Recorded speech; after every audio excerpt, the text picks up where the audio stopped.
Assalamualaikum warahmatullahi wabarakatuh. Come back to Combo. Kembali bersama kami, saya Novi Asri Valinda. Di kali yang pertama, podcast kali ini kita ditemani oleh Bapak Alif, yaitu seorang pakar ekonomi yang menemani kita di program Ramadan di kampus. Oke Bapak, selamat pagi Bapak. Pagi, Gimana kabar hari ini Bapak? so far baik ya. Alhamdulillah. Sangat semangat sekali ya Pak di bulan Ramadan ini. Harus semangat kita menjalankan bulan Ramadan. Baik, sahabat ini dimanapun kita berada, pada tema kali ini kita akan membahas tentang ekonomi. Di mana dalam bincang nanti kita bersama Pak Adib, kemudian kita akan mendapatkan ilmu bagaimana pandangan seorang pakar ekonomi mengenai grade ekonomi. Oke, Bapak. Ini bagaimana sih Bapak pandangan Bapak mengenai grade ekonomi sendiri? Ya, green economy adalah suatu terobosan atau langkah yang dilakukan oleh bangsa-bangsa yang ada di dunia itu untuk menyelamatkan bagaimana ekosistem negara nantinya, ekosistem peradaban ke depannya nanti supaya kita itu bisa berkembang secara ekonomi dan tetap menjalankan kelestarian lingkungannya dengan baik dan benar. Dengan itu adalah langkah yang dilakukan supaya ekonomi yang selama ini kita lihat itu sebagai tindakan yang merusak alam, mungkin merusak lingkungan juga. Jadi ada kita di situ mencari titik equilibrium atau titik tengah di antara perekonomian dan kelestarian lingkungan yang mungkin yang selama ini menjadi permasalahan ya polusi udara, kerusakan lingkungan dan lain sebagainya yang mengakibatkan peradaban manusia itu mengalami banyak penurunan di bidang pembangunan tentu saja. Berarti grade ekonomi juga terkait Pak dengan pembangunan gitu ya? Pembangunan tentu saja untuk pembangunan, apalagi untuk pembangunan ke depannya kita itu harus melalui beberapa skema yang harus dilakukan supaya perekonomian itu bisa berkembang dengan baik jika kelestarian lingkungan itu bisa juga dilestarikan. Oke, dari grade ekonomi itu sendiri Pak, bagaimana sih dapat membantu untuk menciptakan pembangunan yang bisa berkelanjutan untuk Indonesia? Ya, tentu saja kita harus ada sinergi ya antara masyarakat dan juga pemerintah sebagai elit. Bagaimana kita itu membangun perekonomian yang bisa melestarikan lingkungan. Tidak cuma selama ini mungkin banyak kegiatan industri yang merusak lingkungan, tetapi industri pun atau company itu harus bertanggung jawab terhadap lingkungan-lingkungan yang kita di sekitarnya. Nah, pemerintah di sini fungsinya harus sebagai regulator yang harus bisa dipercayai oleh masyarakat. Karena apa? Karena pemerintah itu memegang kekuasaan, juga pemegang lagi perundang-undangan supaya dilakukan dengan baik dan benar. Tentu pemerintah harus ada pengawasan yang ekstra. Apabila ingin mengedepankan perekonomian dan investasi juga kita harus mengedepankan kesejahteraan di lingkungan kita, baik dari alam, baik dari manusianya, supaya manusia, hewan, dan tumbuhan itu bisa saling berkesinambungan dengan baik. Oke, tentu dalam grade ekonomi itu sendiri memiliki peran penting dalam sektor industri tentunya. Gimana sih Pak yang paling berpotensi dalam grade ekonomi itu untuk industri itu sendiri Bapak?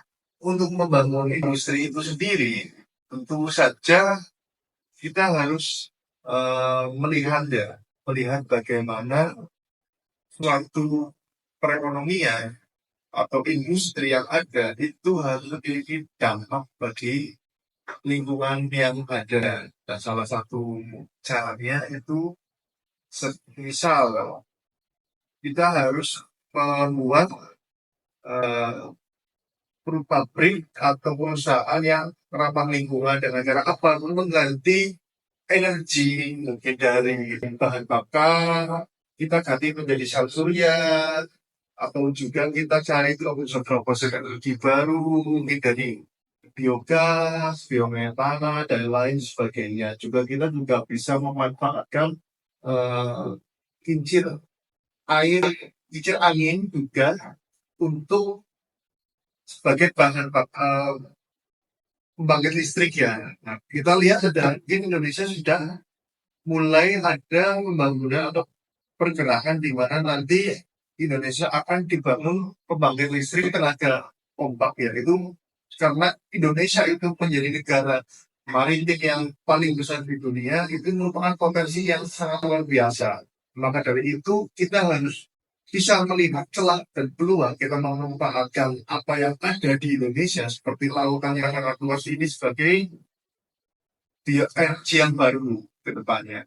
Menggantikan energi mungkin dari batu bara, mungkin dari minyak bumi yang kurang ramah lingkungan. Berarti dari setiap emisi itu mudik kita tuh dari limbah. Maka limbah itu yang akan digunakan atau dimanfaatkan sebagai pembangkit tenaga listrik umpamanya dan sebagainya. Mungkin tentu kembali ke para pengetahuan juga ya Pak. Tentu ada tantangan dalam ekonomi green ekonomi di sini. Seperti apa sih Pak tantangan yang dihadapi? Oke, Untuk tantangan ya, mungkin kita harus pertama ya, kita harus menyiapkan sumber daya manusia itu. Apalagi alhamdulillah kita sebagai akademisi, kita harus sering melakukan penelitian-penelitian baru di bidang green ekonomi. Dan di semua multidisipliner ilmu kita harus bisa bersihkan satu sama lain, membuat penelitian atau pengembangan baru supaya apa? Supaya nanti hasil impact dari penelitian itu bisa sebagai alat yang ditularkan atau diperlukan masyarakat di bidang pendidikan. Tentu saja seperti itu salah satu yang kita lakukan sebagai akademisi ya. Juga kita harus nanti kita lihat kedua itu dari segi ekonomi mungkin ada beberapa hal yang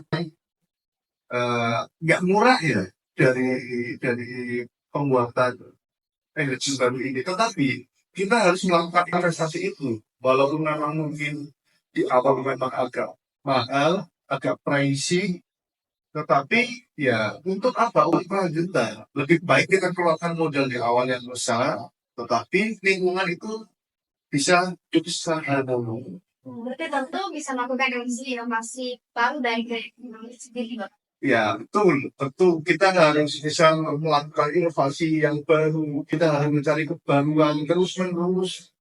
Kita cari energi yang ramah lingkungan supaya apa? Supaya nanti ke depannya manusia itu bisa menikmati hingga kapanpun hidup di bumi itu dengan sejahtera, dengan ramah di lingkungannya. Jadi manusia itu memang harus eksis ya. Bagaimana caranya kita harus tetap eksis di muka bumi ini dan di galaksi gitu.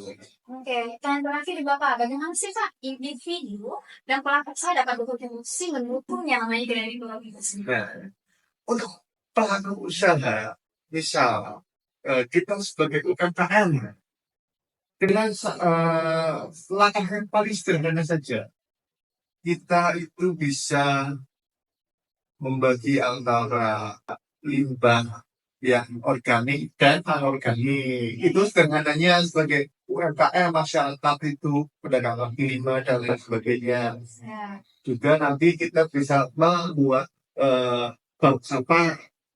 Nah, dari bank sampah itu limbah plastik kita bisa olah lagi menjadi misal paving block, bata, kita bisa olah di situ. Nanti Lebih ramah lingkungan. lebih ramah lingkungan, jadi tidak mencemari lingkungan. Jika nanti ada inovasi-inovasi yang lain dari limbah-limbah itu, mungkin dari adanya kerajinan tangan itu, dari sekup yang kita lihat dari sekup yang sederhana dulu, yang bisa kita lakukan dari kita sendiri, yang bisa mungkin nanti dirasakan kepada masyarakat banyak. Nah, untuk dari segi industri, kita berbicara dengan skala besar, kita bisa sebagai pemerintah yang memiliki regulasi, kita juga harus menjadi regulator yang bisa dipercaya. Dalam artian kita harus agak galak terhadap investor. Kenapa? Investor harus bisa eh, mengikuti peraturan. Peraturan itu bagaimana bisa menjaga kelestarian lingkungan. Mungkin kita juga perlu perbaikan atau perbaikan peraturan dari AMDAL ya, yang selama ini menjadi tolak ukur. Nah, di situ AMDAL itu digalakkan lagi, analisisnya itu harus lebih baik lagi supaya apa? Supaya nanti tidak ada permasalahan yang muncul dari limbah ataupun dari kegiatan produksi dari suatu perusahaan. Oke. Nah, sahabat Unis, begitu.